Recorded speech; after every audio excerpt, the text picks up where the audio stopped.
¿sí? Me voy a permitir leerles a ustedes el currículum del doctor Ricardo y posteriormente le entregaré el control del micrófono y la pantalla para que nos ilustre con su tema. Entonces, el doctor Ricardo Villamarín Ramírez es ingeniero agrónomo de la Universidad Nacional de Colombia, con especialización en planificación del desarrollo regional, con énfasis en planeación participativa del CIDER de la Universidad de los Andes. En su vida profesional ha estado vinculado a procesos de promoción y defensa de los derechos humanos, particularmente asociados al ejercicio de la participación ciudadana. Desde la sociedad civil ha estado vinculado con la Fundación para el Desarrollo del UPIA, el Programa de Desarrollo y Paz del Magdalena Medio, Cordepaz, la Mesa Humanitaria del Meta, la Asociación de Usuarios Campesinos del Meta y el Sistema Nacional de Planeación Participativa.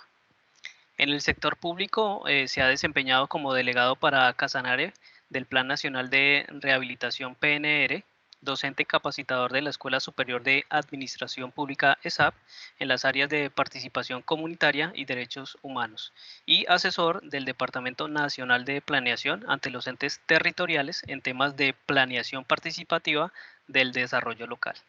Recientemente se desempeñó como consultor del Programa de las Naciones Unidas para el Desarrollo, PNUC, en temas de gobernabilidad democrática, participación ciudadana y construcción de paz territorial. Y actualmente es el coordinador de la macrorregional Orinoquía de la Comisión para el Esclarecimiento de la Verdad, la Convivencia y la No Repetición. Sin más preámbulo, doctor Ricardo, le cedo el control del micrófono y de la cámara y muchísimas gracias por acompañarnos el día de hoy. Muchas gracias, Richard, y muy buenas tardes para todas las personas que nos están acompañando en esta cátedra para la paz. Voy a intentar compartir la pantalla. Por favor, me indican si ya Sí, señor, ya se ve. está. Perfecto. Como les decía, pues agradecerle este espacio, agradecerle a la Universidad Cooperativa y obviamente a la profesora Rosa María Caicedo, quien gentilmente me ha invitado a participar y a acompañarlos en esta cátedra para la paz. Espero que no sea la primera y la única invitación, sino que podamos estar compartiendo muchísimas más jornadas de estos ejercicios académicos que son tan importantes, no solamente para los estudiantes y para la docencia, sino también para nosotros como instituciones. La invitación que se me ha hecho de hablar del pasado, presente y futuro de la Comisión de la Verdad, pues es una invitación también para hacernos varias preguntas. Una, ¿por qué necesitamos como sociedad una Comisión de la Verdad? ¿Por qué conocer la verdad es un derecho de las víctimas? ¿Por qué debemos entender la verdad como un bien público? ¿Qué características debe tener una Comisión de la Verdad? ¿A quién le responde la Comisión de la Verdad? Y finalmente, ¿cuál es el legado que deja la Comisión de la Verdad a la sociedad y quiénes son sus legatarios? Eso es lo que pretendemos abordar en esta jornada. Y tendremos que empezar por decir que la discusión sobre la verdad es tan antigua como la humanidad misma. De hecho, durante milenios la verdad ha sido impuesta por quienes han detentado el poder. Los reyes derivaban su poder de Dios y su palabra era la verdad revelada. De hecho, hasta no hace mucho en nuestras constituciones políticas también se decía que el poder emanaba de Dios y no del pueblo. Y esto lo planteo porque es que la, la religión ha jugado un papel muy importante en términos de definición de lo que se considera la verdad. Y para citar solamente un ejemplo, la Inquisición, esa época del oscurantismo, pues quiso imponernos siempre unas verdades, a juro que, por ejemplo, le costó la vida a Giordano Bruno en 1600 por cuestionar que la Tierra era el centro del universo, por afirmar que la Tierra era el centro del universo y por cuestionar esa visión egocéntrica que decía que la Tierra era el centro de todo lo creado.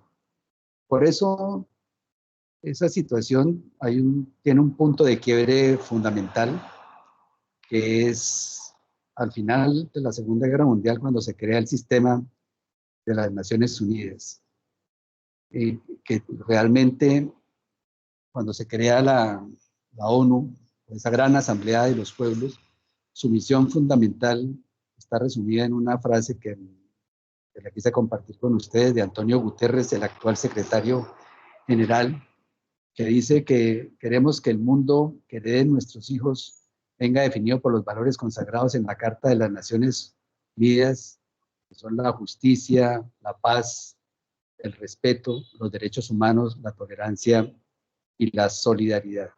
Es decir, una sociedad en donde estos valores... Perdón, alguien abrió el micrófono.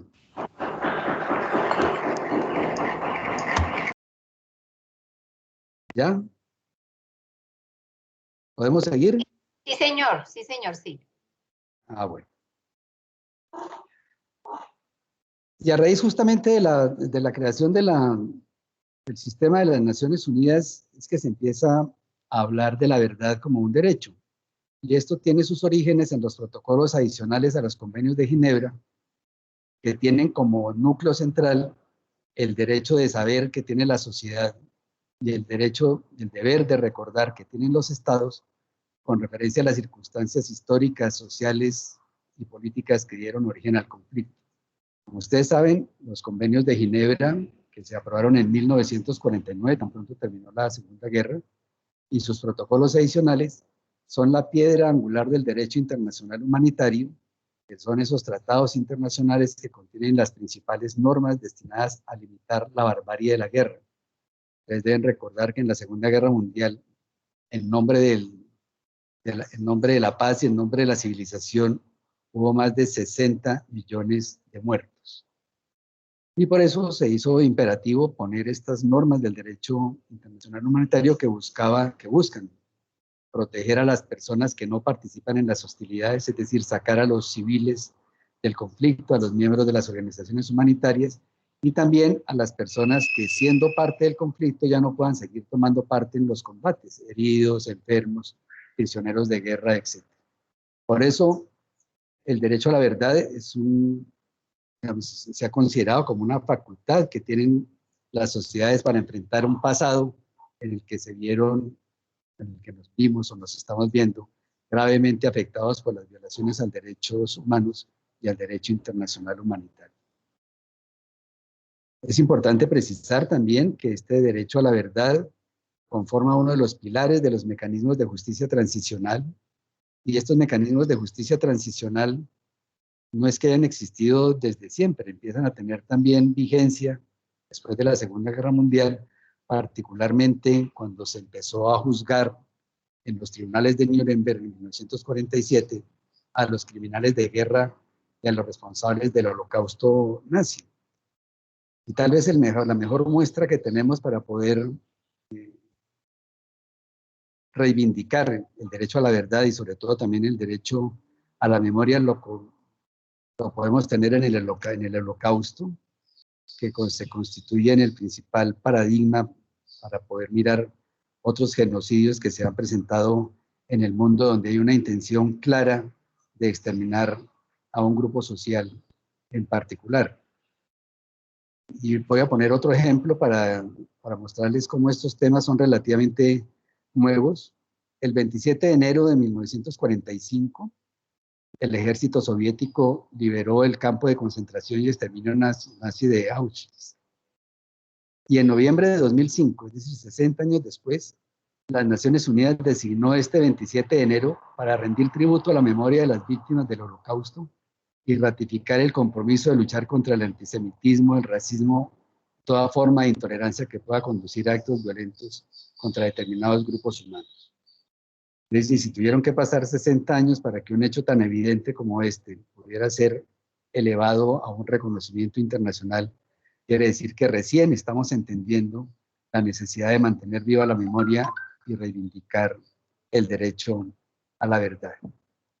Otro elemento central, particularmente en América Latina, es que a raíz de la promulgación de la Declaración Internacional de los Derechos Humanos, también después de la Segunda Guerra Mundial, se ha establecido una relación muy directa entre democracia y vigencia y respeto de los derechos humanos.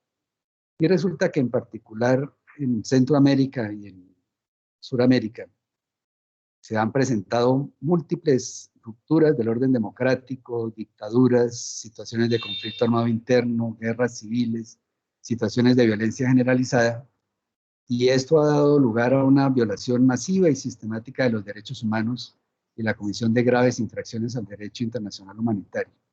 Por eso, el derecho a la verdad empieza a manifestarse en nuestro continente como un derecho de los familiares de víctimas de desaparición forzada, sobre todo reclamándole al Estado la obligación que tiene de contribuir al esclarecimiento de lo sucedido y ayudar a localizar e identificar a las víctimas que se hayan presentado. Un ejemplo concreto de esta situación es las madres de la Plaza de Mayo en Argentina, que a raíz justamente de su lucha incansable fue que logró empezar a ponerse este tema de la desaparición forzada, no solamente en la agenda pública, sino a ser reivindicada como parte del reconocimiento del derecho a la verdad. En síntesis, este derecho a la verdad surge como una respuesta frente a la falta de esclarecimiento, investigación, juzgamiento y sanción de los casos de graves violaciones de derechos humanos por parte de los estados. Es decir, la sociedad tiene el derecho de conocer la verdad y el Estado tiene el deber de darle explicaciones a la sociedad de por qué se han presentado esas violaciones, y por eso, y en ese contexto, es que surge la importancia de establecer o de crear comisiones de la verdad como un mecanismo para ayudar al Estado a cumplir con esa garantía de conocer la verdad de lo ocurrido y poder contribuir a la construcción y preservación de la memoria histórica. Estas comisiones de la verdad, entonces, son órganos, según la misma definición de las Naciones Unidas, son órganos oficiales, temporales y de constatación que no tienen un carácter judicial y se ocupan de investigar los abusos de los derechos humanos y afectaciones al derecho internacional humanitario que se hayan cometido a lo largo de los años. Estas comisiones de la verdad, particularmente en las últimas 3 décadas, ha habido más de 30 comisiones de la verdad a nivel mundial. Las más conocidas, si se quieren, han sido la de Sudáfrica en 1995, tal vez la primera fue la de El Salvador en 1992, pero en África, en particular en Sudáfrica, Sierra Leona y Ghana, cumplió un papel determinante, y en América Latina, pues bástenos mencionar la de El Salvador, Guatemala, Perú y Brasil. La de Brasil tiene una particularidad, y es que no es una comisión oficial, sino es un ejemplo de una comisión no oficial donde fue la sociedad civil la que asumió esa tarea del esclarecimiento. En Colombia en particular, sobre todo a partir de los años, después de la violencia, o a raíz de la violencia en Colombia, después del asesinato de Jorge Eliezer Gaitán el 9 de abril del 48, ha habido algunos, digamos, ensayos, si se quiere, algunas experiencias que se podrían aproximar a lo que sería la tarea de una comisión de la verdad. En particular, pues, está la Comisión Investigadora de las Causas de la Violencia, creada por el general Rojas Pinilla en 1958, y que fue la base para la publicación posterior del libro La violencia en Colombia. Posteriormente, en 1987, bajo la presidencia de Virgilio Barco, se crea una comisión de estudios sobre la violencia conformada más por personas de carácter académico, que publican el libro Colombia, Violencia y Democracia. Ahí particularmente se empieza a decir que surge la generación de violentólogos, es decir, expertos en analizar este tema de lo que ha sido la violencia en nuestro país. Posteriormente, en 1991, sobre todo a raíz de los acuerdos de paz que se habían firmado con grupos como el M-19, como el PRT, se hace una comisión para la superación de la violencia, que saca el documento que se llama Pacificar la Paz, y posteriormente vienen algunos ejercicios más de carácter temático, si se quiere, como fue la Comisión Nacional de Derechos Humanos en 1994 y la Comisión Asesora de Reparación y Reconciliación que se crea en el marco de la Ley 975, Ley de Justicia y Paz, en el año 2005, y esto, pues, de alguna manera han sido antecedentes para la creación de la Comisión para el Esclarecimiento de la Verdad, la Convivencia y la No Repetición, que se crea en el marco del Acuerdo de Paz firmado en noviembre del 2016, que es a la cual nos vamos a referir más adelante. En general, quiero mencionarles que estas comisiones de la verdad, ya a nivel internacional se ha logrado hacer una cierta precisión o identificación de las características que debe tener. Las voy a mencionar muy rápidamente para que vean simplemente que nuestra Comisión para el Esclarecimiento de la Verdad se nutre de estas experiencias internacionales. No queremos decir que sea una construcción exclusivamente local, sino que por el contrario, pues tenemos que reconocerlo también, ha sido parte de la construcción que la humanidad ha hecho alrededor de este tema del esclarecimiento de la verdad, y que explica también por qué la comunidad internacional está tan pendiente de no solamente la implementación del acuerdo final para la terminación del conflicto, sino también de los alcances y los resultados que pueda presentar la Comisión para el Esclarecimiento de la Verdad. Estas características de estas comisiones son que son creadas mediante normas o como resultados de acuerdos de paz, que es el caso nuestro, tienen una duración determinada, es decir, no son órganos permanentes porque no buscan reemplazar o sustituir la institucionalidad existente. Su objetivo central es el de develar la verdad, investigar, establecer el registro histórico, evaluar las violaciones a los derechos humanos, identificar esos hechos de violencia, de abusos cometidos durante dictaduras o conflictos armados. Por lo general, las comisiones han surgido después de que se han presentado estas situaciones. El caso nuestro en Colombia es muy particular porque estamos todavía, si se quiere, en medio del conflicto armado, y en medio del conflicto estamos pues trabajando y procurando esclarecer la verdad de lo que nos acontece. Tienen la misión de ejercer su trabajo sobre hechos acaecidos en un periodo determinado. Más adelante les contaré en el caso nuestro cuál es esa temporalidad, y debe ser reconocida, es decir, debe tener legitimidad ante la sociedad, y su neutralidad debe ser aceptada por todas las partes del conflicto. Obviamente debe tener una financiación suficiente para el ejercicio de su labor, y debe emitir unas recomendaciones generales, sobre todo a través del informe final que se presenta. Estas son características, repito, que se han venido presentando en las comisiones de la verdad a lo largo de la historia, y entremos un poco a mirar qué es lo que tenemos en concreto con la Comisión para la Comisión de la Verdad en nuestro país. En primer lugar, pues hay que decir que responde al artículo 22 de la Constitución Nacional, que impone la paz como un derecho y un deber, y eso fue el mandato que asumió el gobierno del presidente Santos para iniciar los procesos de negociaciones con la extinta guerrilla de las FARC-EP. Fueron 4 años de negociaciones en La Habana que culminaron el 26 de septiembre del año 2016 con la firma en Cartagena del acuerdo final para la terminación del conflicto entre el Estado colombiano y la extinta guerrilla de las FARC. Sin embargo, para darle una mayor legitimidad a ese acuerdo, el presidente Santos se había comprometido a presentar este acuerdo a un plebiscito nacional, plebiscito que se realizó el 2 de octubre del 2016, que como todos ustedes saben ganó el no por una diferencia escasa del 0.5%, pero donde hay que reconocer que el gran vencedor en ese plebiscito fue la abstención. Tuvimos una abstención del 66%, es decir, que de cada 3 colombianos, 2 se abstuvieron de votar, solamente 1 salió a participar, a expresarse en las urnas alrededor de este acuerdo.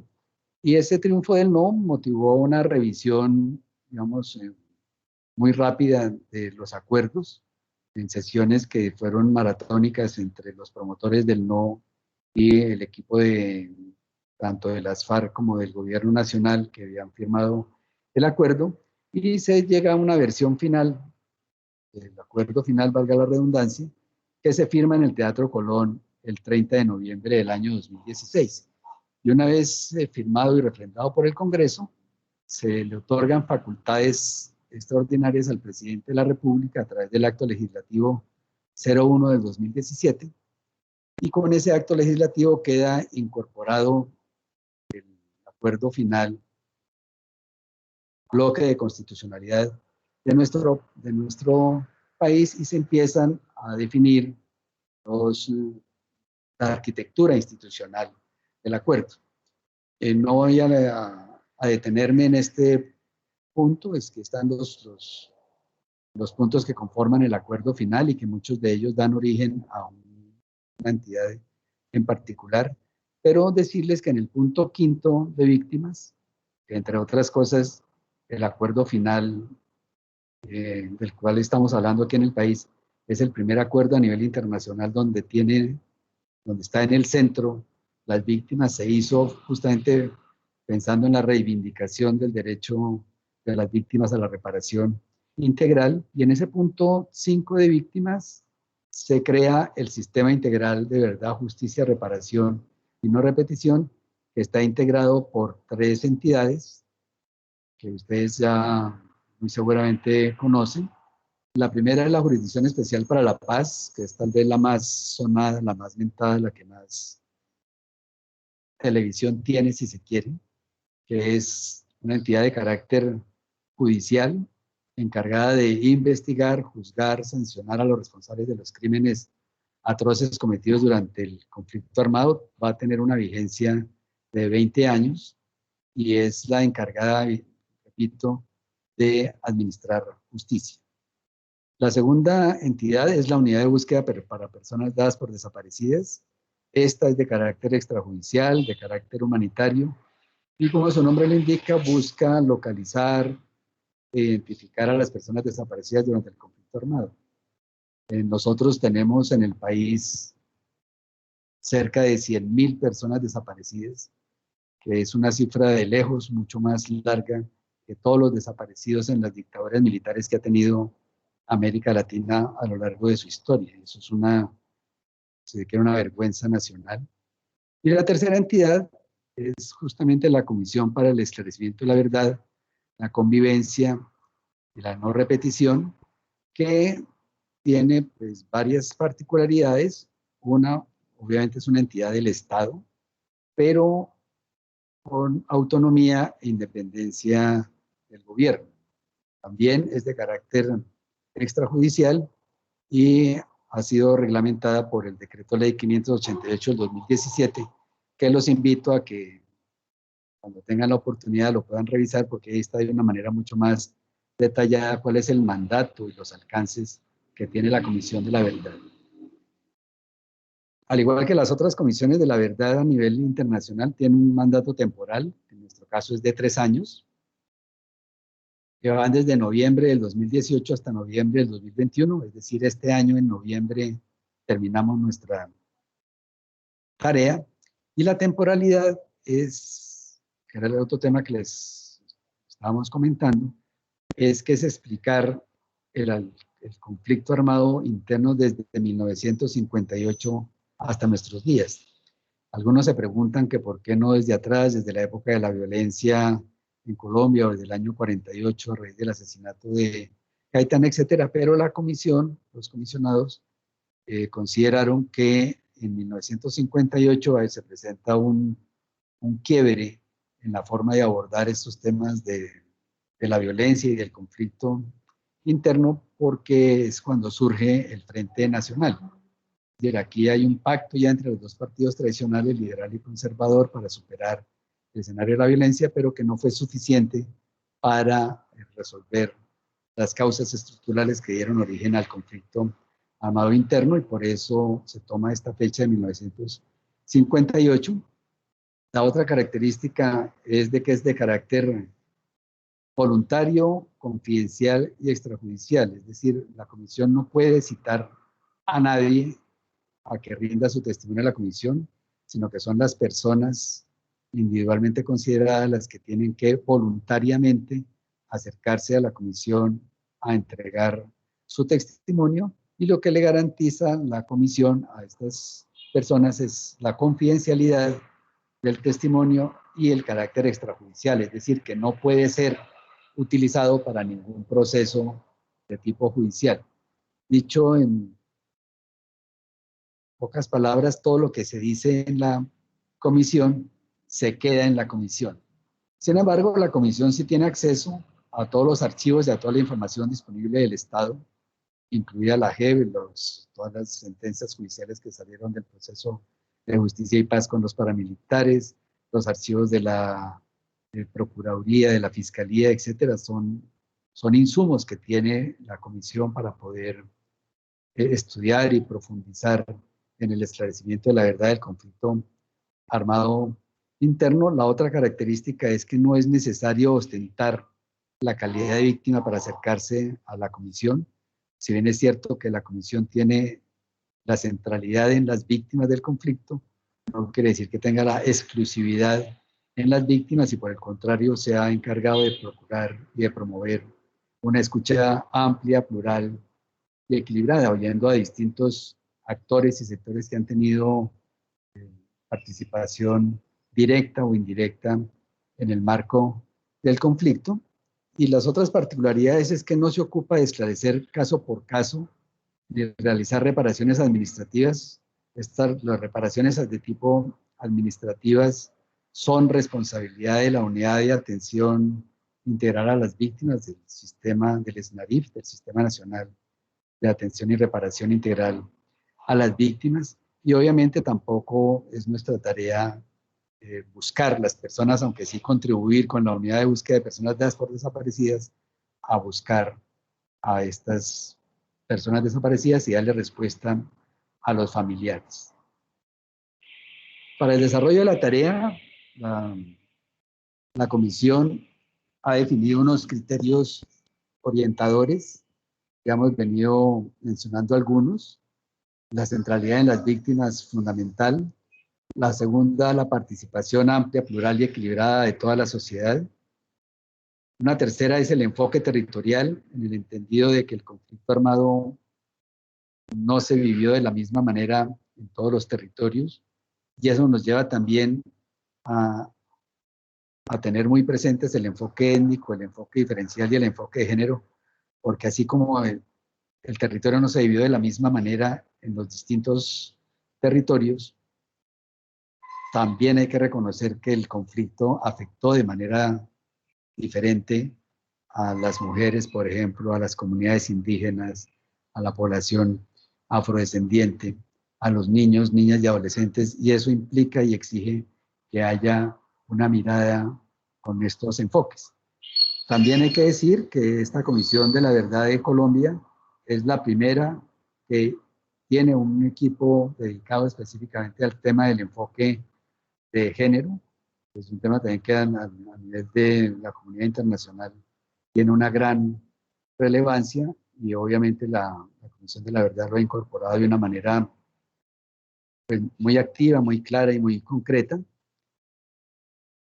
Y lo que buscamos también, esto lo vamos a mencionar un poco más adelante, es propiciar obviamente la escucha, sobre todo de las víctimas. ¿Quiénes conforman la Comisión de la Verdad? El mismo acuerdo final para la terminación del conflicto definió que esta comisión estaría integrada por 11 personas, todas de la sociedad civil, que representaran distintos sectores, distintas voces dentro de la sociedad colombiana. Inicialmente estaba integrado por 6 hombres, 5 mujeres. Digo inicialmente porque desafortunadamente en este caminar han fallecido 2 comisionados. Uno es el comisionado Alfredo Molano Bravo, escritor, sociólogo, que entre otras cosas escribió mucho sobre nuestra región de la Orinoquía, sobre los procesos de colonización y sobre los temas de los cultivos de uso ilícito.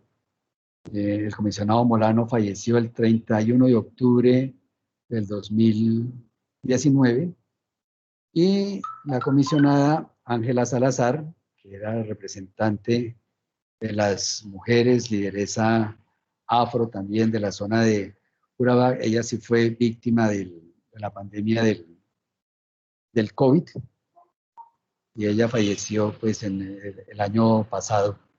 Y fueron reemplazados a través también de una convocatoria amplia por Alfredo, por el comisionado Alejandro Castillejo, y la comisionada Ángela Salazar por el comisionado Leiner Palacios. Esta comisión fue escogida por un grupo muy selecto de personas que tuvieron ese encargo, grupo que estuvo integrado por un delegado del secretario general de las Naciones Unidas, un delegado del Tribunal Europeo de los Derechos Humanos, uno del Centro Internacional de Justicia Transicional, uno de la Sala Penal de la Corte Suprema de Justicia y uno de la Comisión Permanente del Sistema de las Universidades Públicas Colombianas. Esto lo traigo a colación porque ha habido también a veces mucha desinformación sobre la forma como fueron escogidos los comisionados, y pues creo que este grupo pues le ha dado suficientes garantías al país y a la sociedad para poder escoger, digamos, un grupo muy selecto de los comisionados. La mayoría han tenido pues vínculos con las organizaciones de derechos humanos. Tenemos un comisionado que es el comisionado Carlos Ospina, que es mayor retirado de las fuerzas militares. Hay un extranjero que es el comisionado Carlos Bernstein, que es del País Vasco, español, que ha tenido mucha experiencia en las comisiones de la verdad de otros países, particularmente Guatemala, Perú y México. Y tenemos como presidente de nuestra comisión al padre Francisco Terru, que es una persona muy reconocida en el mundo también de los procesos sociales por la paz. Fue director del Programa de Desarrollo y Paz del Magdalena Medio, director del CINEP, y también fue provincial de los jesuitas en Colombia. Y un poco para significar lo que eso es, quiero decirles que cuando el Papa Francisco, antes de ser cardenal en Argentina, era el provincial de los jesuitas en Argentina, para que tengamos una dimensión de las calidades que tiene el padre Francisco Terru como presidente de la Comisión de la Verdad. La comisión se ha venido organizando para hacer su presencia en el territorio a través de 10 macroregiones,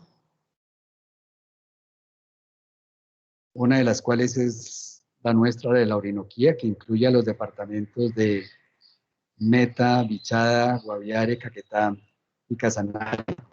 Tenemos Casas de la Verdad, Vicencio, San José, Florencia y Yopal. Las Casas de la Verdad fue una figura que se implementó para poder facilitar la llegada de las víctimas a la comisión, aunque en términos generales el criterio que se aplicó fue una recomendación que nos hiciera, una orientación que nos hiciera el comisionado Alfredo Molano, que decía que por donde pasó la guerra tenía que pasar la comisión, es decir, la comisión no debe esperar a que la gente llegue a las casas o que nos busque, sino que debemos salir es justamente a los territorios que fueron profundamente afectados por el conflicto armado interno, y eso pues lo estuvimos haciendo de una manera muy intensa hasta que se presentó la pandemia, que como todos ustedes saben, empezó a afectar muy fuertemente los desplazamientos, el relacionamiento, y más en una actividad tan sensible como esta del esclarecimiento de la verdad, como esta de buscar testimonios que implican o que buscan o que requieren más bien que haya una confianza previa, que haya un contacto, si se quiere, de tipo personal, un mirarse a los ojos para poder saber efectivamente que estamos escuchando atentamente el dolor y el relato de las víctimas y de las distintas personas que se acercan a la comisión. Los objetivos de la comisión son bastante generales. El propósito inicial es el de contribuir al esclarecimiento de lo ocurrido en el conflicto.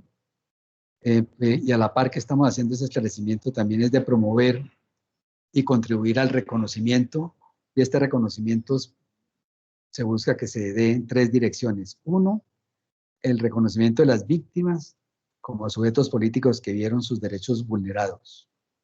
2, el reconocimiento de responsabilidades tanto individuales y colectivas por parte de quienes de manera directa o indirecta participaron en el conflicto. Y 3, el reconocimiento que tenemos que buscar por parte de toda la sociedad para que esta barbarie en la que hemos estado inmersos no se vuelva a repetir. Un tercer objetivo es el de promover la convivencia en los territorios, es decir, necesitamos posicionar una cultura de respeto y tolerancia por la diferencia, una cultura de la resolución pacífica de los conflictos, y eso pues está también en el centro de los objetivos de la comisión.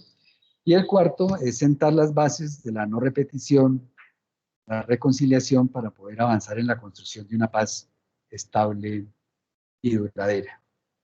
No me voy a tener en estos datos de las cifras del conflicto, más de 9 millones de víctimas en los registros, más de 15.000 víctimas de violencia sexual, 262.000 víctimas fatales, es decir, asesinados en el conflicto, más de 80.000 víctimas de desaparición forzada, en fin.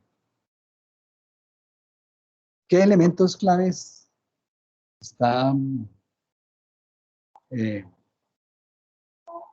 piensa tener la comisión?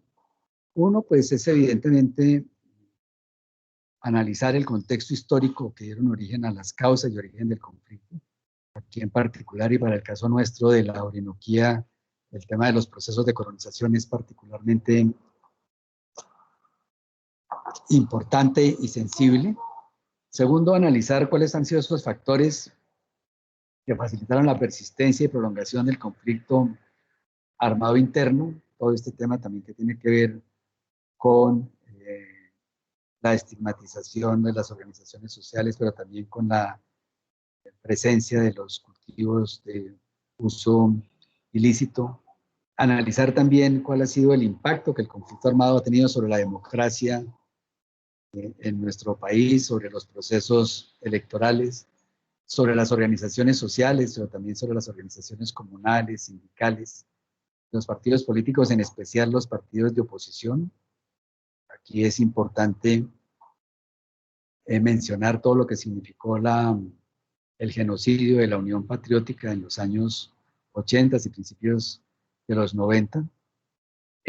Analizar y revisar cómo ha sido el impacto humano y social que se ha presentado en nuestros territorios, particularmente alrededor de grupos de especial protección, ya lo mencionaba anteriormente, como los niños, niñas, las comunidades indígenas, la población afro, la comunidad LGBTI, etcétera, y cómo eso ha impactado también sus familias y sus entornos. Y también mirar cuáles han sido esas responsabilidades colectivas, tanto del Estado como de las organizaciones guerrilleras, los grupos paramilitares y en general cualquier grupo o organización que haya participado en el conflicto armado interno. Y todo esto obviamente nos mueve a profundizar en temas muy específicos, como el tema del desplazamiento y el despojo de tierras en el marco del conflicto armado, la relación que tiene el narcotráfico en todos sus eslabones con el conflicto armado interno, que es un tema que pues, últimamente ha tenido también es de mucha actualidad y ortiga más a raíz de la decisión que toma el gobierno de la fumigación con glifosato de las áreas de cultivos de uso ilícito. Pero también queremos profundizar en lo que han sido las experiencias de resistencia social y de resiliencia de las comunidades.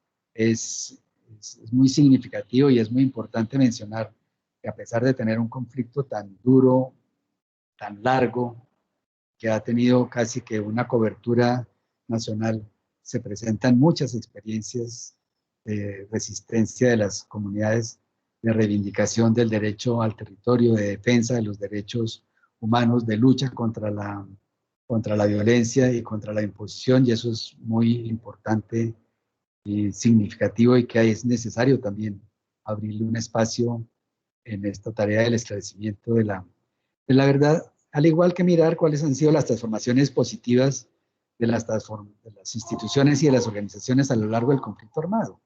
Si no podemos decir que estemos en la misma situación de hace 60 años, ha habido algunos avances importantes, tenemos una constitución nacional que es muy rica en la garantía de derechos, tal vez no suficientemente aplicada y puesta en práctica, pero por lo menos es una constitución garantista. Se han creado entidades como la Defensoría del Pueblo, y la tarea fundamental es justamente la de la promoción y defensa de los derechos humanos. A nivel territorial se han creado también secretarías como la Secretaría de la Mujer, la Secretaría de Víctimas y Derechos Humanos. Tenemos una ley de víctimas que reivindica ya el derecho a ser reconocidos como sujetos, como actores políticos y sobre todo como víctimas del conflicto armado interno, aunque ha habido sectores de la sociedad que todavía insisten en decir que aquí no hubo conflicto armado interno, y bueno, y son esas transformaciones positivas que también es necesario tener en cuenta. Voy a intentar avanzar rápidamente para darle paso obviamente a las intervenciones de ustedes, a las preguntas y a los comentarios que tengan ahí en lugar. Y nosotros hemos avanzado en este proceso de escucha a través de muchos instrumentos y herramientas. Los fundamentales han sido los testimonios individuales. A nivel nacional llevamos más de 20.000 testimonios recogidos, no solo con víctimas, aunque son la gran mayoría, pero también con empresarios, con miembros de las fuerzas militares, con políticos, con testigos, en fin. Se han hecho también entrevistas a profundidad. Hemos recogido más de 600 informes que nos han presentado organizaciones sociales y entidades. Por ejemplo, el Ejército Nacional ha entregado a la Comisión casi 60 informes sobre cómo han sido las afectaciones del conflicto a sus miembros, a sus integrantes. Y tenemos que reconocer también de que no estamos partiendo de cero, porque ha habido a lo largo de todo este tiempo muchas publicaciones de universidades y de centros de pensamiento. Hay una gran producción también del Centro Nacional de Memoria Histórica, sobre todo en los últimos 10 o 12 años, y están, como ya les mencionaba, las sentencias judiciales de, pues de todos los procesos, en particular los de el proceso de justicia y paz en el año 2005, y los archivos de las entidades públicas, de las entidades del Estado. Todo esto es obviamente el acervo que debe ser recogido, analizado y estudiado por la comisión para poder hacer un esclarecimiento lo más profundo posible, para poder hacer contrastación de las distintas versiones. Aquí no se trata de decir de que todos tienen la verdad o de que hay muchas verdades y que simplemente se documenten, sino que es necesario también contrastarlos para poderle presentar a la sociedad en general un documento que dé cuenta de cuáles han sido esas características estructurales que ha tenido nuestro conflicto armado, sobre todo para que no se vuelva a repetir. Y hemos estado haciendo, a la par de este tema del esclarecimiento, de la investigación, de la escucha activa y plural a distintos actores, también la promoción del diálogo social para la convivencia, la reconciliación y la no repetición, particularmente a partir de espacios de escucha, que repetimos, pues busca que esa escucha sea amplia, plural y equilibrada. Hemos tenido espacios de escucha con empresarios, con ganaderos, con políticos, también con militares. Se han hecho procesos de reconocimiento, sobre todo a la dignidad de las víctimas. Hemos hecho procesos de reconocimiento a las mujeres buscadoras de personas dadas por desaparecidas, a las víctimas de violencia sexual, al campesinado. Se hizo un gran evento de reconocimiento en Cabrera, Cundinamarca. En Cabrera es donde está la primera zona de reserva campesina aprobada en el país. Pero también hemos hecho procesos de reconocimiento de responsabilidades, con participación también de los responsables particular pues de los miembros de la guerrilla, de la extinta guerrilla de las FARC-EP, pero también con participación de responsables por parte de las paramilitares e incluso de algunos militares. Estos procesos de reconocimiento pues implican un proceso de preparación pues muy fuerte, sobre todo porque se trata de dignificar, repito, a las víctimas del conflicto y que no sea una tribuna de justificación para los responsables. Hemos estado también avanzando en acuerdos de convivencia, en particular en nuestro territorio aquí en la Orinoquía, acompañando procesos de gestión participativa de la conflictividad socioambiental en la zona del sur del Meta, oriente del Caquetá y la zona del Guaviare.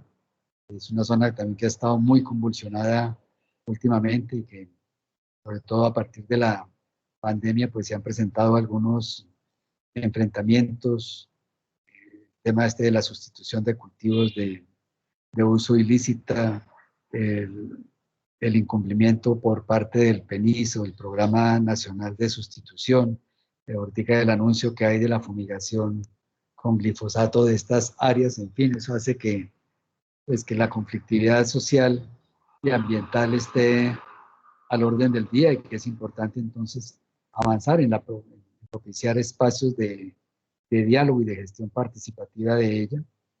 También hemos realizado distintos diálogos para la no repetición, particularmente a raíz del incremento del asesinato de líderes y lideresas sociales. Se han hecho estos espacios de diálogo en distintas partes del país, se van a seguir haciendo y estamos promoviendo en particular con las universidades en nuestros territorios y aquí en el Meta, a través de la red de universidades del Meta por la Paz, de Redumpaz, en la cátedra Alfredo Molano, y queremos trabajar con mucha insistencia alrededor de los jóvenes. Nosotros pensamos que los jóvenes tienen que ser los principales legatarios de la comisión, tienen que ser los principales depositarios de ese informe final que presentaremos en noviembre del presente año, y queremos avanzar en la construcción de un pacto juvenil por la verdad, que ojalá pues el tiempo nos alcance y que ojalá podamos contar con el apoyo de estos instrumentos como el que ustedes brindan hoy, de las cátedras por la paz, de la red de universidades, de los procesos juveniles que están adelantando, etc. Estamos entonces en la recta final de la comisión, estamos pues preparándonos para dejar ese legado en la sociedad colombiana. Nosotros entregaremos ese informe en noviembre, esperamos que sea un informe, como lo dice el comisionado Saúl Franco, riguroso, novedoso y valeroso, pensado hacia el futuro del país. Es decir, se trata de traer el pasado al presente, pero para mirar al futuro, valga ese juego de palabras. Y ese informe también va a hacer recomendaciones tanto al Estado colombiano como a la sociedad para evitar la repetición del conflicto armado interno. Particularmente hay que hacer mucho énfasis en la superación de la estigmatización, la exclusión, la indiferencia y sobre todo el uso de la violencia y de las armas en la política. Para eso, pues, pensamos que el informe tiene que socializarse en diferentes escenarios y va a tener distintos formatos para que la sociedad lo apropie. No va a ser solamente un documento, como se dice, ladrilludo, que salga para la publicación y punto, sino que vamos a tener muchos instrumentos en la transmedia, documentales, aprovechar ahorita todos estos medios tecnológicos que están ya tan a la disposición de mucha gente para que muchos y muchas tengan acceso a este informe y sobre todo para que podamos avanzar en un escenario muy fuerte de diálogo y de liberación pública.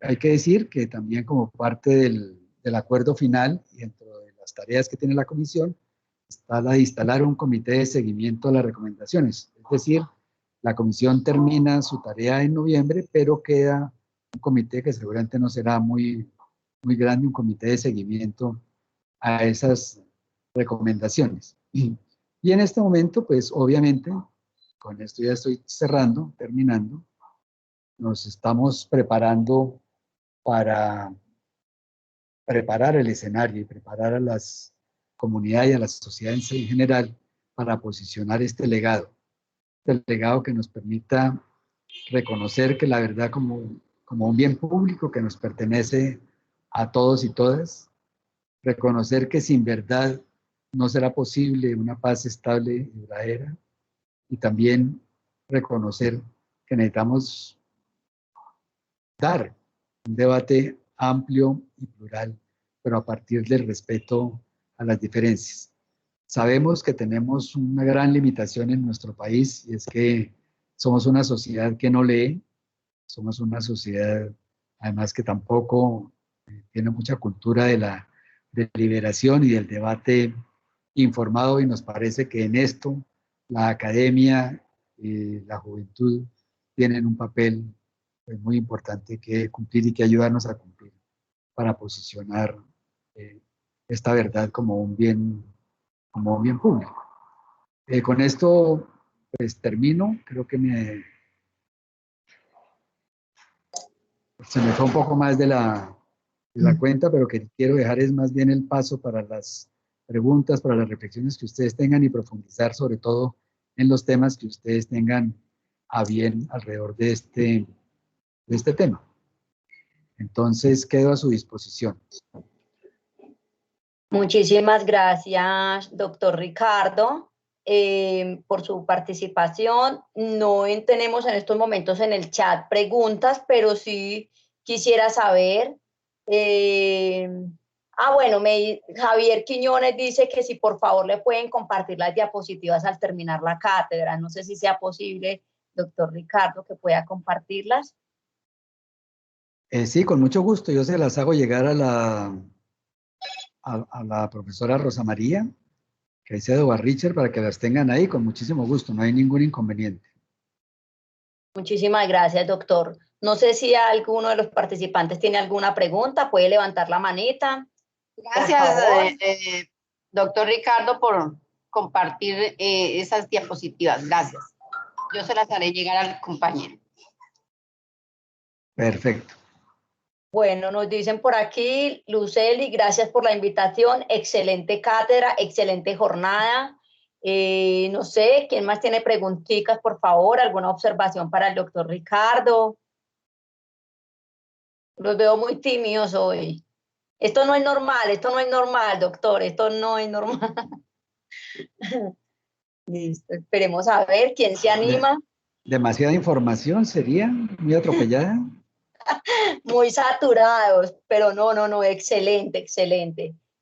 No sé si de pronto la profesora Rosa quiere intervenir en algo. Bueno, yo sí le quiero preguntar algo al doctor Ricardo. Yo quiero que, o sea, que de acuerdo a toda esa información que usted nos dio hoy y haciendo un balance de las propuestas o de lo que se había propuesto inicialmente, ¿en qué margen o en qué porcentaje o usted, de acuerdo a lo que ustedes han visto, se ha desarrollado de acuerdo a ese proceso de paz y a lo que se planteó inicialmente? Esa es una pregunta comprometedora. No, porque es que usted está al interior, usted conoce datos, estadísticas, circunstancias de tiempo, modo y lugar, de todo lo que ha pasado y ha transcurrido. Usted dijo ahí, puso unas preguntas muy bonitas que decían pasado, presente y futuro, algo así, lo que inicialmente dijo. Entonces yo quisiera que usted hiciera como una especie de confusión respecto a ello. Gracias. Gracias, Rosa María. Sí, no, pues realmente ustedes entenderán que el reto que tiene la Comisión de la Verdad, pues es un reto gigantesco. La gente dice, pues sí, desde el principio lo habían planteado que 3 años era muy corto, pero también como yo les comentaba a ustedes, No partimos de cero, hay mucha investigación, hay muchos documentos. La sociedad civil, en particular las organizaciones de víctimas, han sido muy generosas en la presentación de sus informes. No se han limitado únicamente a que sean los testimonios individuales, sino que ha habido unas informes también de carácter colectivo por sectores, los sindicatos, por regiones, en fin, en esto ha habido un trabajo muy, muy intenso. Yo los invito a que ustedes entren a la página web de la comisión, es www.comisiondelaverdad, o a la página de YouTube, o pues a las páginas de la comisión. Eso es fácil con Mr. Google, ahorita todo es fácil. Y ahí tienen ustedes, por ejemplo, informes, espacios de escucha, piezas comunicativas, que dan cuenta de todo el trabajo que se ha venido desplegando. En eso nosotros somos, digamos, pues no diría que estamos 100% satisfechos, pero sí creo que hemos avanzado. Logramos acomodarnos muy rápidamente a este tema de la pandemia y pudimos avanzar muy fuertemente en el tema de esclarecimiento, pues aprovechando el encierro, si se quiere, aprovechando el que no iban a haber muchas salidas, para avanzar en el esclarecimiento de la verdad y sobre todo empezar a identificar cuáles son esos temas o esos sectores en los cuales tenemos todavía algunos oscuros, algunos temas a profundizar. Estamos justamente en esa tarea. Hay que plantear y hay que decir que desde el principio de nuestro mandato hemos tenido muchas limitaciones de carácter presupuestal. La propuesta que inicialmente había hecho la comisión para hacer su despliegue territorial, por ejemplo, nosotros teníamos previsto siquiera tener unas 10 casas de la verdad en nuestro territorio. Fue muy duramente afectado por el conflicto, solamente pudimos lograr tener 4. Y el recorte presupuestal que tuvimos fue cerca del 40%. Eso para dar una idea de que, si bien es cierto que estos procesos requieren mucha voluntad política, para nadie es un secreto que este gobierno en particular, este es un tema que no es de sus afectos, este es un tema sobre el cual, pues, yo diría que le ha tocado cumplir a regañadientes. Y cumplir a regañadientes, entre otras cosas, porque es, como lo mencionaba en la intervención, este es uno de los temas en los cuales la comunidad internacional ha puesto mucho énfasis. Este tema del sistema integral de verdad, justicia, reparación y no repetición. Ha habido pronunciamientos por parte del secretario general de Naciones Unidas, digamos, por todos, hasta el nuevo gobierno de los Estados Unidos. Ese era un tema que nos tenía muy preocupados, porque sabíamos que el presidente anterior de los Estados Unidos había hecho unos pronunciamientos también muy en contra del acuerdo de paz, contrario a lo que está sucediendo ahora, donde hay un espaldarazo, si se quiere, para la implementación del acuerdo. Hay un reclamo internacional al gobierno nacional para que se avance en los procesos de implementación del acuerdo, porque como lo dice, el acuerdo es un acuerdo integral. Esto no se puede hacer por parte. Nosotros podríamos decir, y de hecho está en el informe del Instituto Kroc, que es el encargado de hacer el seguimiento a la implementación del acuerdo, que tal vez el sistema, o tal vez de los puntos que más han tenido avances en el acuerdo final, ha sido este del sistema integral. Las 3 entidades están funcionando, las 3 entidades están avanzando, muy seguramente no al ritmo que quisiéramos, pero por lo menos es de lo que hay para mostrar.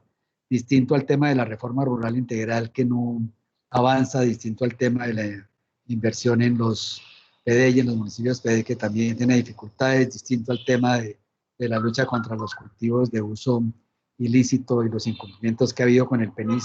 Es decir, largo sería y podría ser motivo incluso de otra conversación para que miráramos un poco más en detalle cómo es esa implementación, cómo ha sido esa implementación del acuerdo final, porque nosotros, digamos, podríamos decir, sí, estamos a punto de mostrar nuestras conclusiones y nuestros resultados en noviembre. Haciendo muchos esfuerzos lo vamos a cumplir.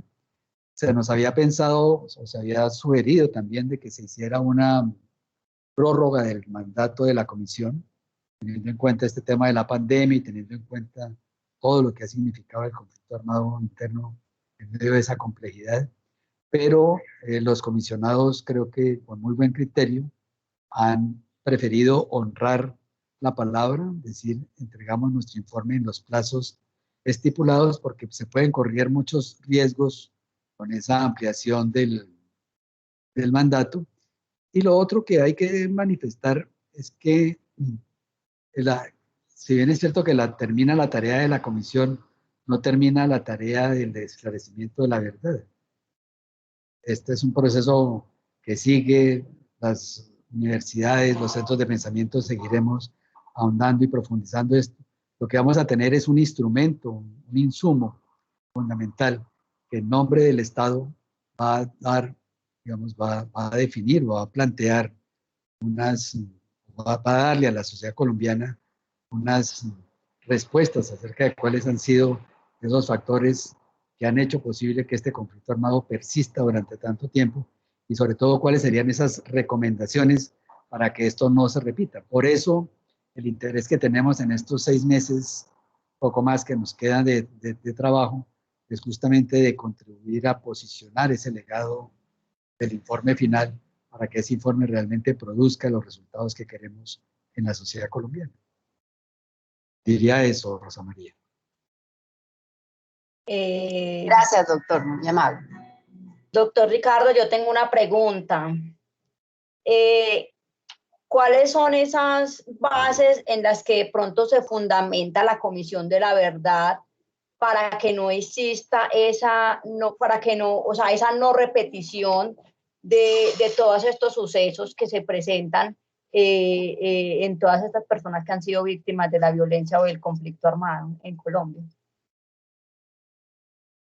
Perdón, Judy y doctor Ricardo, una vez se dé respuesta a la pregunta de la compañera Judy, la Concepción Eric tiene arriba la manito para que ella intervenga después de la respuesta del doctor Ricardo. Gracias. Listo, tú me ayudas ahí después a dar la palabra a las personas que están levantando la mano. Mira, todos sabemos, y está dentro del mandato de la Comisión, uno de los objetivos, su cuarto objetivo, es el de hacer recomendaciones para la no repetición del conflicto armado.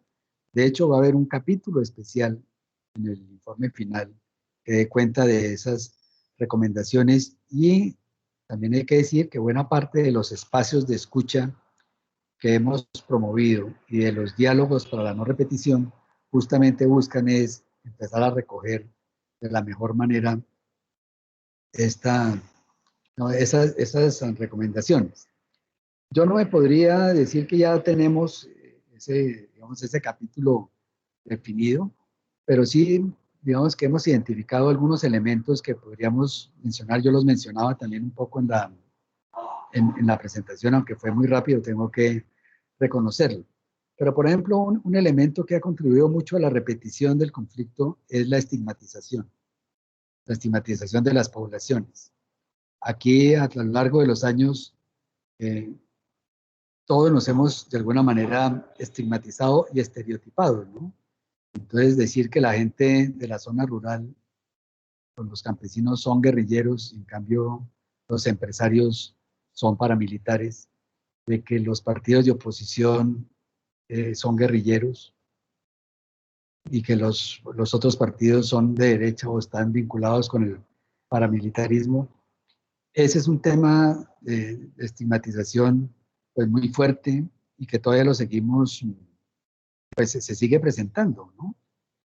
Cuando hay movilizaciones o se está en el tema ahorita de la protesta social, alrededor de cualquiera que sea el tema, automáticamente se dicen que son actividades infiltradas por la guerrilla.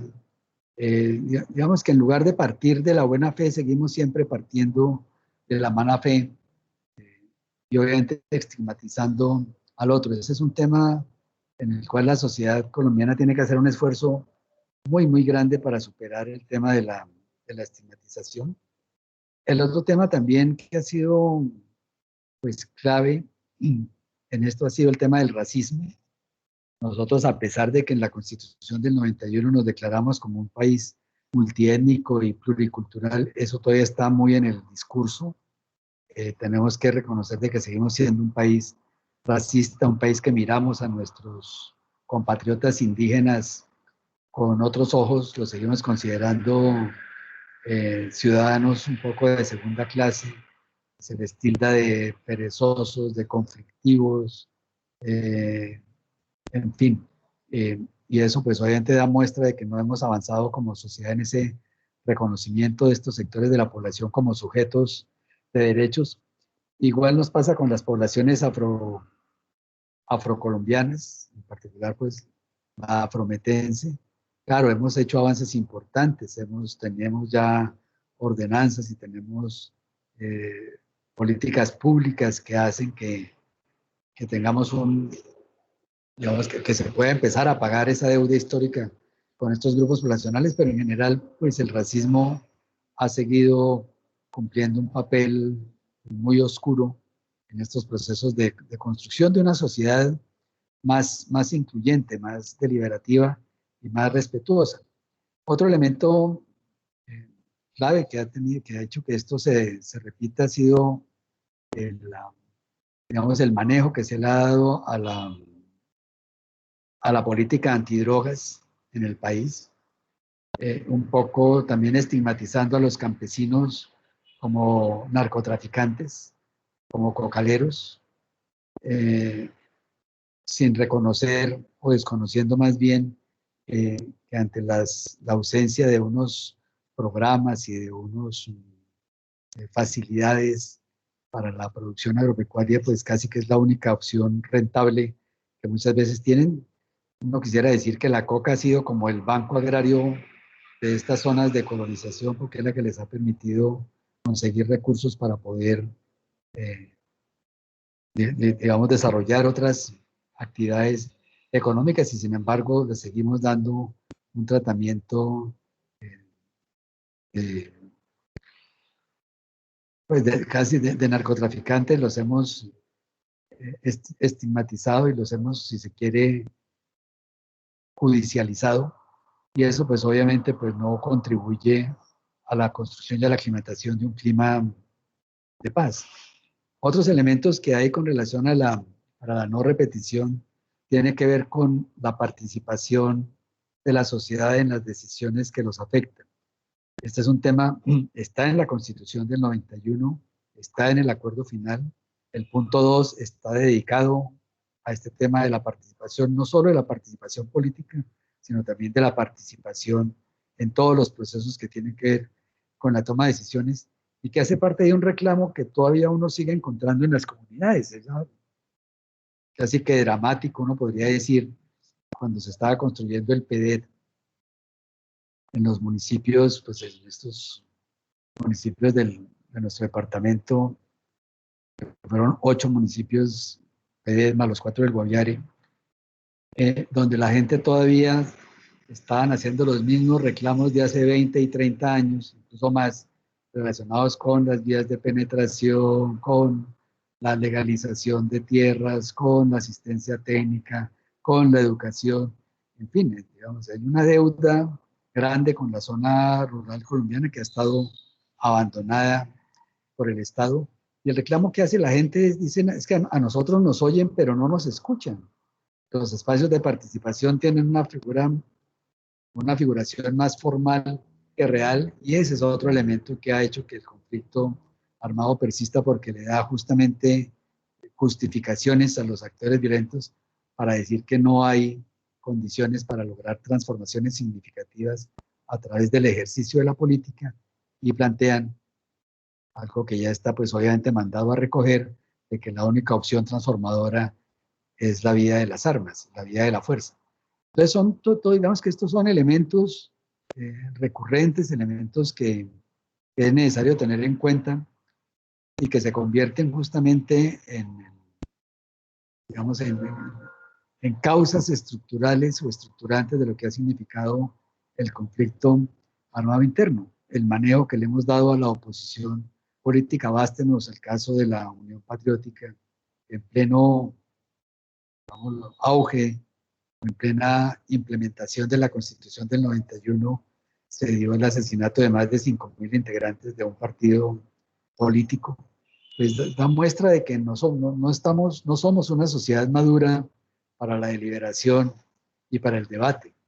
Y esos son elementos que contribuyen a que el conflicto armado se ensañe y se enraice, digamos, en nuestro territorio. Yo dejaría, digamos, allí son algunos elementos, puede que sean, digamos, también muy generales, pero que hacen que justamente este conflicto haya persistido en nuestros territorios y siga persistiendo todavía en buena parte de nuestra geografía nacional, pero que es, digamos, que hará parte justamente de las recomendaciones que tenemos. El problema no es solamente mencionarlos, el problema es justamente cómo poder implementarlos en la agenda pública local, cómo hacer que esto tenga incidencia en los planes de desarrollo local, que tenga incidencia en la construcción de las políticas públicas locales y que obviamente se logren generar acciones transformadoras desde los territorios.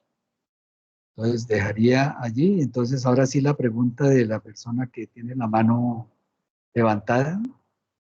Sí, doctor Ricardo, es Concepción Buenas, Eric, doctor. entonces... Sí. Bueno, doctor Ricardo, primero que todo, pues quería decirle que una excelente exposición, muy enriquecedora, pero quisiera una preguntita.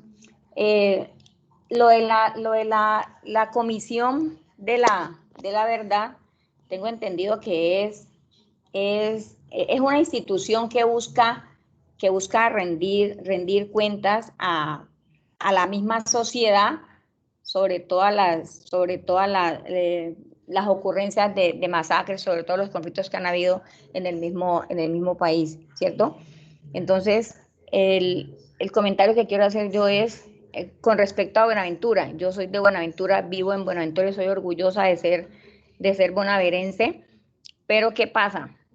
A nosotros el gobierno nos tiene olvidados, a Buenaventura lo tienen olvidado, a pesar de que por Buenaventura entra una gran divisa al país, el gobierno no mira, no pone sus ojos hacia Buenaventura. Nosotros también pertenecemos, nosotros también somos Colombia, somos del litoral pacífico y el gobierno nos tiene demasiado olvidado. Solamente se acuerdan que Buenaventura existe cuando hay elecciones, cuando necesitan sacar un presidente, que voten por X o Y persona para la presidencia, cuando están, en fin, cuando hay elecciones es de la única manera que se acuerdan de Buenaventura. Pero con respecto a las tantas masacres, los tantos conflictos, a tanta violencia que hay acá en Buenaventura, eso solamente por momenticos, por raticos, mientras se da la noticia, mientras el país conoce la noticia y ya después, ¿qué? Lo de la no repetición no se da acá en Buenaventura. Entonces, yo me hago una pregunta, ¿qué es lo que tenemos que hacer nosotros, los bonaverenses o nosotros los de la región pacífica, para que se nos tenga en cuenta, para que se nos mire, para que se nos ayude y para que se nos den a todas esas personas que han padecido de todos esos conflictos, a todas esas personas que han perdido madres, que han perdido hijos que han perdido padres, que han perdido esposos, que han perdido sus esposas, o sea, familias que han perdido 2, 3, 4 integrantes de una misma familia. ¿Dónde está la verdad para esas personas? Hay mucha gente acá en Buenaventura, hay mucha gente que ha perdido familiares y hasta ahorita no saben qué ha pasado con esas personas, no saben si están muertos, si no están muertos, si los tienen en X o Y sitio, o sea, no se sabe nada. Entonces, ¿qué tiene que hacer Buenaventura para que el país mire hacia acá, pero para que mire con ojos de verdad, para que mire la realidad que se vive acá en Buenaventura? Bueno, pues mira, la situación de Buenaventura no es diferente a la situación que se presenta en otros lugares del país. No quiero con esto decir que entonces dejemos así. Por el contrario, justamente el trabajo que ha venido haciendo la comisión busca poder identificar esos elementos, repito, que han hecho que el conflicto persista. Y si hay una zona en la cual muchos de los que yo mencioné, la estigmatización, el racismo, el abandono de Estado, la exclusión, etcétera, se presentan, pues es justamente allá. Y a raíz justamente de lo que se estaba presentando en Buenaventura, yo te invito a que revises en la página web y en YouTube de la Comisión de la Verdad, un evento que se organizó allá por parte de la Comisión como un espacio de escucha justamente para oír a la sociedad de Buenaventura alrededor de estos temas, un espacio justamente en clave de no repetición. Ahí estuvo el presidente de la comisión, padre Francisco de Ruy, incluso se logró firmar un pacto por la búsqueda también con la directora de la unidad de búsqueda de personas dadas por desaparecidas para hacer justamente, digamos que llamar la atención del país para poner los ojos en Buenaventura. Entonces, yo quiero decirte que así como sucede en Buenaventura y que nos ha pasado también en nuestro territorio, todos los territorios nuestros han tenido una afectación muy fuerte por parte de este conflicto armado interno, por la degradación que tuvo el mismo conflicto, los enfrentamientos que hubo entre los distintos grupos guerrilleros y los paramilitares, la misma el contubernio que se tuvo incluso con las fuerzas militares y que fueron absolutamente degradantes para la dignidad de las personas y de la sociedad humana. Y digamos, todos esos hechos, la idea es que la comisión, a través de sus equipos territoriales, ha venido documentándolos, ha venido estableciendo patrones del conflicto al interior de su territorio y ha venido también identificando unos casos que se consideren que son significativos y que deben de alguna manera traducirse en el informe final. Aquí hay una situación que es importante explicar y es que el informe final no va a tener capítulos territoriales, es decir, no va a tener un capítulo para la costa pacífica, un capítulo para los llanos, un capítulo para la costa caribe, sí. No, va a tener un capítulo regional. Vamos a mirar cómo el conflicto se ha presentado en la diversidad de nuestro territorio, pero sí a través de los distintos capítulos que tenga va a dar cuenta a través de los patrones y de los casos de cómo ha sido esa afectación en nuestros territorios. Evidentemente, ahora de lo que se trata, así como lo estamos haciendo en este escenario a través de la Cátedra de la Paz y de estos procesos de articulación con las organizaciones sociales y con la academia, lo mismo están haciendo en el Pacífico, justamente para que estos temas y esta discusión se lleve a todos los escenarios, se ponga en la agenda pública, que llegue a los medios de comunicación no de una manera sesgada o amañada o parcializada como ha sido hasta el momento, sino que realmente logremos de una manera incidir en la forma como hemos venido tratando este tema del conflicto armado interno en nuestros territorios. Entonces, sí, yo creo que ahí vamos avanzando. Me alegra de que tú estés en este ejercicio, que además seas de la costa pacífica, porque nos interesa sobre todo que ojalá pudiéramos hacer más adelante conversatorios con estudiantes que vienen de distintas partes del país para que miráramos un poco más en detalle cómo han sido esas afectaciones de carácter regional y propiciar un diálogo entre ustedes mismos, si se quiere, sería interesante. De esas afectaciones. Sí, sería muy interesante y lo planteo porque es justamente solo de esa manera nosotros vamos a poder interiorizar lo que ha significado la afectación del conflicto en nuestros territorios y cómo podemos avanzar en la construcción de una paz también desde los territorios y no desde los escritorios. Una de las cosas que nos pasó... También sería, ¿sabe que eso también sería beneficioso para aquellas personas, doctor, que han padecido estos conflictos y que sienten que tienen esa rabia, que tienen ese odio, que sienten ese deseo de venganza por lo que les ha sucedido? De pronto sería, en ese sentido, sería beneficioso el poder que esas personas, saber que una persona se pueda desahogar en ese sentido. Pienso yo que de pronto uno hablando, exteriorizando los problemas que uno tiene, sintiendo que alguien lo escucha, puede ser en parte un poco, no de pronto todo, pero sí en parte puede ser un poco de alivio para las personas que han padecido de esos conflictos. Sí, no, pero de hecho, eso lo hemos intentado hacer con los espacios de reconocimiento, sobre todo la dignidad de las víctimas, Les contaba los eventos que hemos hecho de mujeres buscadores, de personas desaparecidas, que fueron eventos nacionales, antes de la pandemia, obviamente, que se hicieron ejercicios locales en nuestros territorios, pero ustedes entenderán que no podemos llegar a todas las personas. Claro. Nosotros sí pensamos, pero sí pensamos que a través de estos instrumentos y de estos medios, como lo estamos planteando ahorita, y asumidos directamente desde la academia, desde las facultades de cada una de las universidades, en particular, por ejemplo, la Universidad Cooperativa, que tiene una facultad de psicología, poder abordar justamente estos temas, porque creo que esto no se agota con la tarea de la comisión en noviembre, sino que por el contrario, necesitamos buscar estos mecanismos y estos medios que nos permitan justamente que la sociedad reconozca lo que ha significado el conflicto armado interno. El comisionado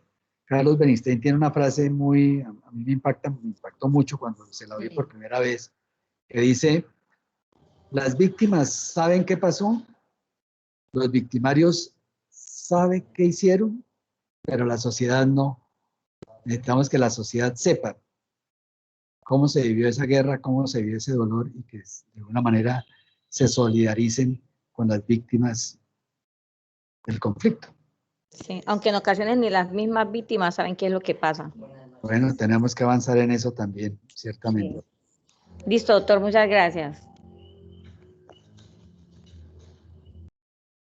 ¿Quién más? Está Jenny. Ricardo, tiene Jenny Alexandra Ávila arriba la manito. Le agradecemos a Jenny Concepción Alexandra, que nos colabore bajando la manito. Gracias.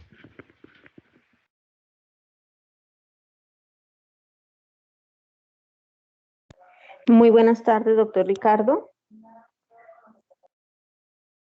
¿Me escucha? Buenas tardes, Jenny, sigue. Sí, te escucho, sigue.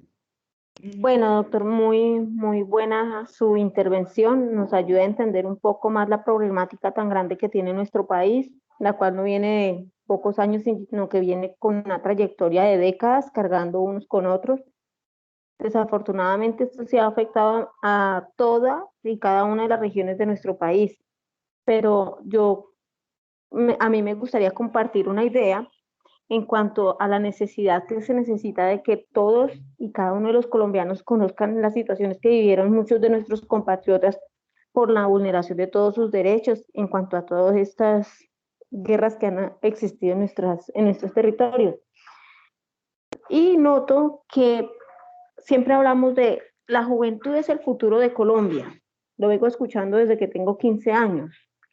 Pero a la juventud nunca le dan esa clase de información de cómo es que está este conflicto creciendo día tras día, llevándose a la cantidad de muchachos de juventud colombiana a las tumbas, llevándose a otra cantidad de muchachos y de juventud a las drogas, y nadie hace nada. Y considero que uno de los grandes aportes que se podría hacer para evitar en gran medida ese daño es por medio de la educación.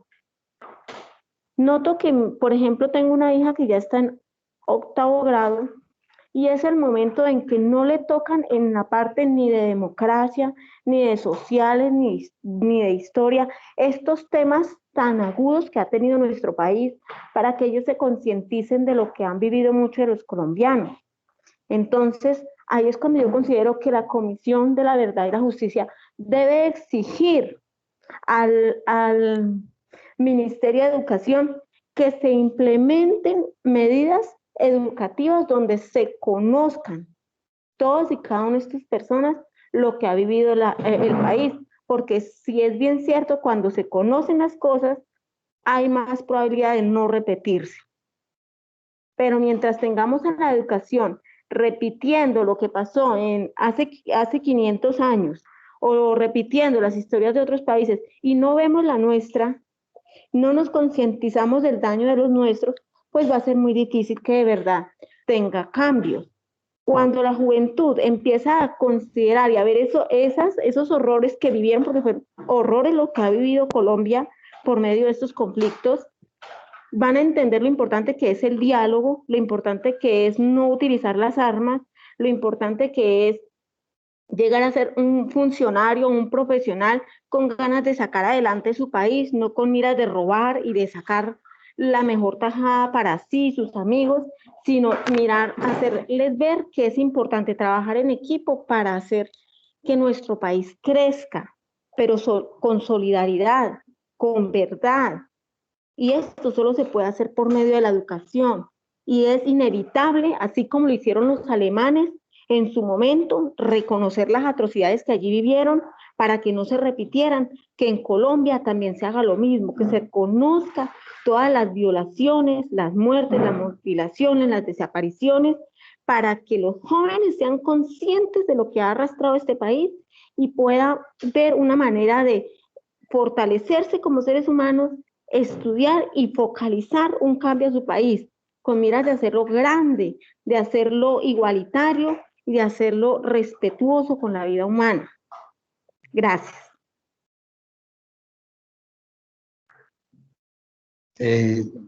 No, pues de acuerdo contigo, Jenny, eso es algo que se ha venido diciendo y repitiendo, pero no es para desconsolarte. Yo también cuando estaba joven oí eso de que los jóvenes éramos el futuro, o sea que no te preocupes, yo ya tengo 69 años y es una frase de cajón del cajón de frases, ahí estamos, pero lo cierto sí es de que quien no conoce la historia, evidentemente está condenado a repetirla. Y nosotros, yo traía a colación en la presentación un poco el ejemplo del Día Internacional de Solidaridad con las víctimas del Holocausto nazi. Yo lo traes a colación también componiendo a Alemania como un ejemplo. Fíjate que Alemania duró más de 40 años para reconocer justamente lo que significó el Holocausto nazi.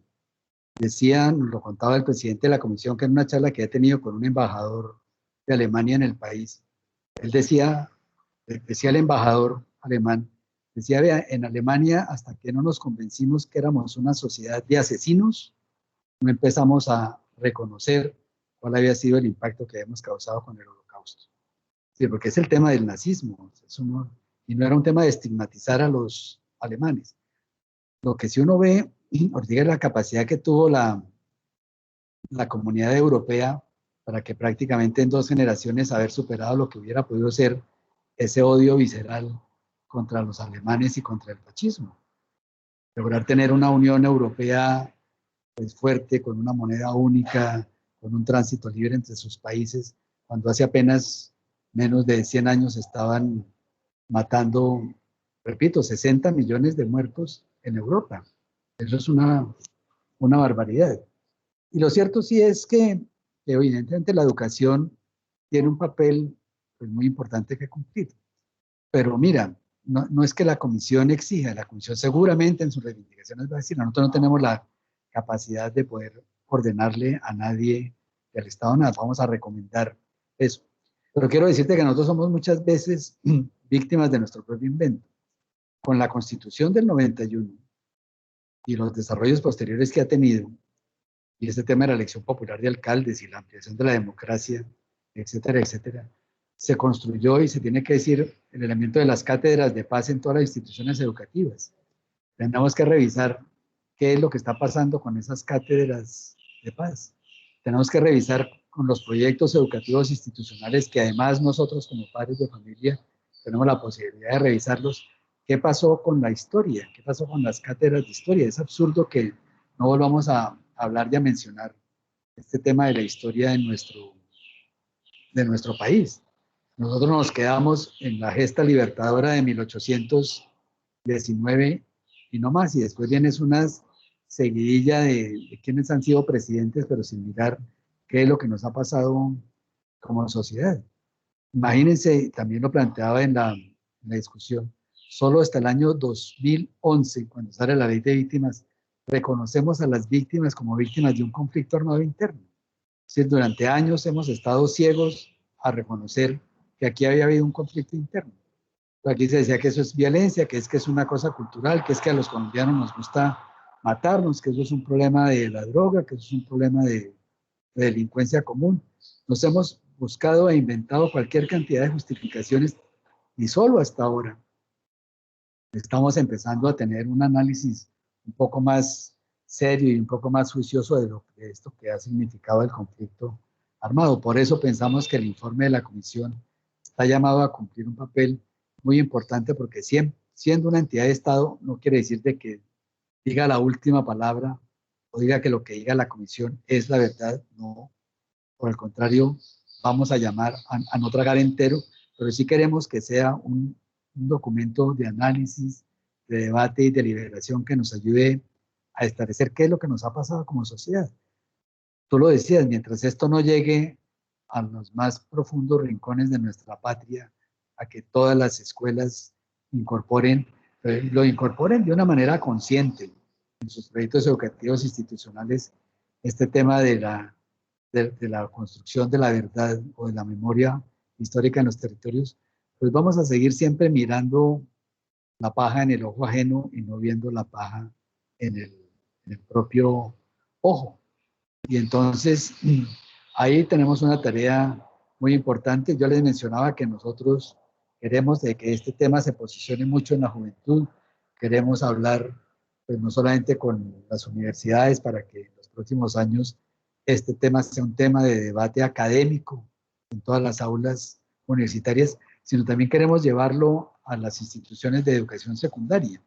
Estamos en este momento pues avanzando en tener unas reuniones con las secretarías de educación, con las instituciones educativas, justamente para que haya un manejo distinto al que se ha hecho hasta el momento de este tema de las cátedras de paz, o el tema de los derechos humanos, porque se vuelve un ladrillo, se vuelve una cosa ahí como aburridora, como harta, como que no le dice nada ni a los chicos, ni a los docentes, ni a los padres de familia, cuando debería ser, por el contrario, el pan nuestro de cada día, y deberíamos estarnos nutriendo de estas lecciones y estos aprendizajes justamente para crear condiciones para que no se repita. Pero mientras no hagamos eso, muy seguramente se va a seguir repitiendo, y por eso el llamado es a conocer nuestra historia, a conocer lo que nos ha pasado, lo que nos ha sucedido, pero sobre todo mirando el futuro con optimismo. Pero no, absolutamente de acuerdo, la educación es clave en este proceso. Muchas gracias, doctor.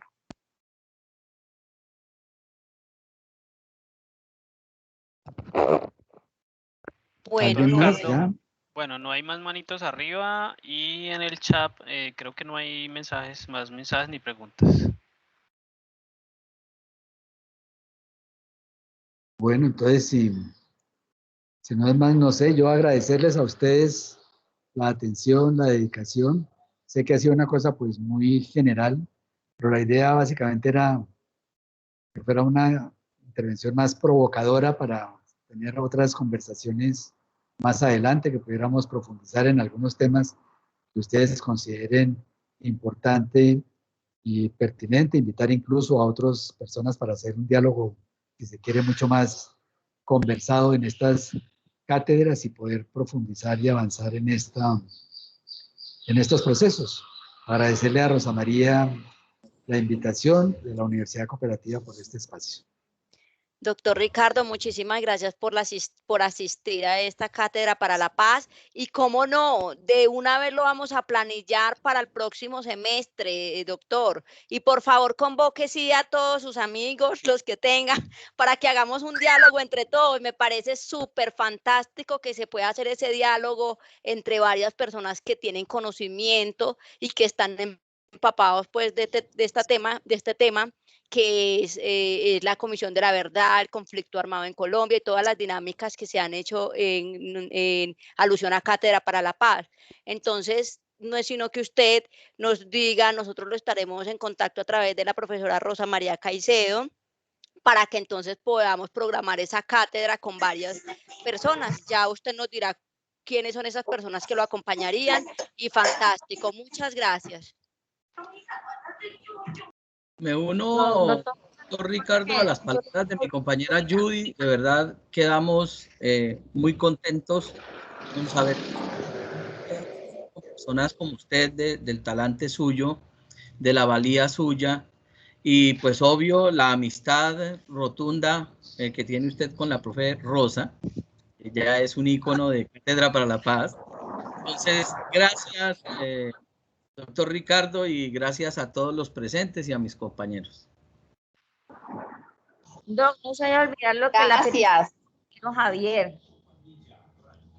No, yo le mando ahora, no sé si aquí se puede, por este medio se puede, sí. Sí, ¿Al señor, chat? pues si tiene forma de adjuntar o ¿Tiene enviar por el acceso al chat, claro Sí. que sí. Ay, sí, las diapositivas porque hay una persona que las solicitó. Es que no sé, ¿qué tengo que hacer? En la ¿En parte el chat? superior, sí, en la parte superior debe haber unas opciones de chat y en el chat le debe dar la opción de adjuntar.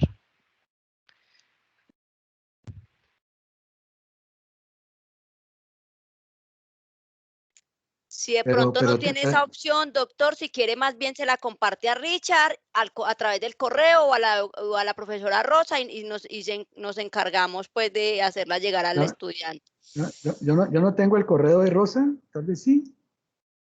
¿Por qué no me lo compartes si yo te mando ya mismo el correo?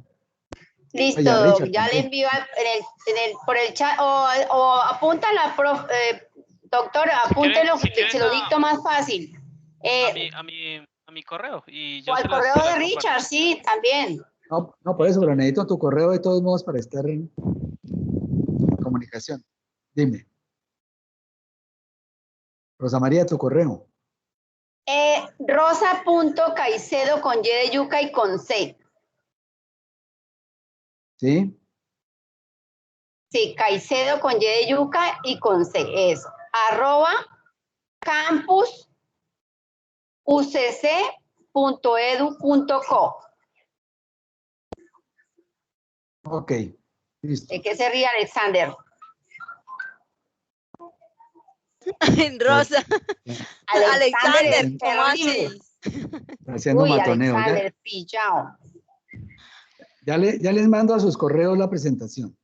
Listo, Perfecto. mi doc. Gracias, muy amable. Entonces, Bueno. nuevamente me uno a las palabras de Judy, de mi compañero Alexander, que reiteró las de Judy. Muchísimas gracias, doctor Ricardo Villamarín. Gracias a la doctora Rosa también por habernoslo referenciado. Fue todo un placer haber escuchado, pues. Gracias a ustedes. Esta también, digamos que esta arista, esta óptica, esta parte de lo que es todo el proceso de paz, ¿sí? Antes de terminar la sesión, quisiéramos invitarlos al módulo 9, son 4 horas, la próxima semana, martes 20 de abril y jueves 22 de abril, de 4 a 6 p.m., para que nos acompañen en el módulo Evolución del Conflicto y Sistema de Verdad, Justicia y Reparación, el militar como víctima a la luz de la Ley 1448 de 2011, que estará a cargo de la 4ª División del Ejército Nacional, ¿sí? Entonces, quedan cordialmente invitados para que nos acompañen el martes 20 y el jueves 22. Además, recordarles que lo que pretendemos con esta cátedra para la paz es involucrar a toda la comunidad académica de la Universidad Cooperativa de Colombia a conversar, a dialogar, a entender y comprender, y lo más importante, a reflexionar sobre lo que realmente representa la paz en un país tan agobiado por la violencia como es el de nosotros, Colombia. Con esto quiero cerrar la cátedra para la paz, el módulo número 8. Muchas gracias a todos los que participaron y hicieron posible este espacio. Buena tarde y que estén muy bien. Cuídense mucho. Muchas gracias. Gracias a todos. Chao. Buena noche y buena Gracias a tarde. Que todos. descansen. Chao. Hasta luego, que estén muy bien. Gracias. Chao.